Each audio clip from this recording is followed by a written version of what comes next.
तसे तर आमरस बनवण्याचे खूप सारे प्रकार आहेत. चला त्यातला रिअलमध्ये आमरस कसा बनवायचा तुम्हाला सांगते. तर आमरस बनवायच्या आधी ना 1 ते अर्धा तास ना थंड पाण्यामध्ये आंबे आपल्याला ठेवायचे आहेत. तर आंबे छान थंड झाल्यानंतर स्वच्छ धुवून घ्यायचं, पुसून घ्यायचं आणि असा व्हिडिओमध्ये दाखवल्याप्रमाणे थोडा पिळून घ्यायचा. पिळल्यामुळे काय होतं, आपला पूर्ण गर ना अलगद निघतो, सालीला जास्त गर राहत नाही. आणि तुम्हाला सांगू का, मी दरवेळी आमरस बनवायचा असेल ना तर मिक्सरमध्येच बनवायचे.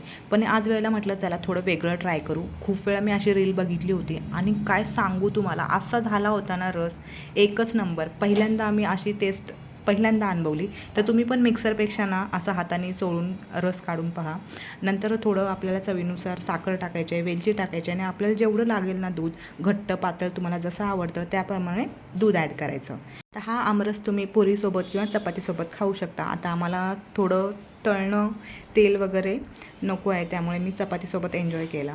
आणि जेव्हा मी आहोंना विचारलं की आजचा आमरस कसा झाला आहे, तर ते म्हणत होते की काहीतरी वेगळं केलेस.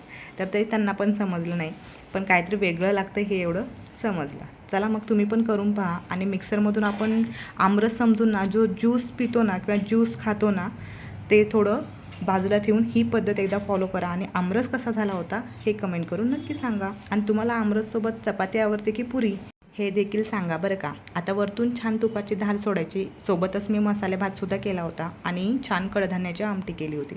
या मग जेवायला. आणि जेवायच्या आधी चॅनलला फॉलो करावं लागतं आहे बरं का.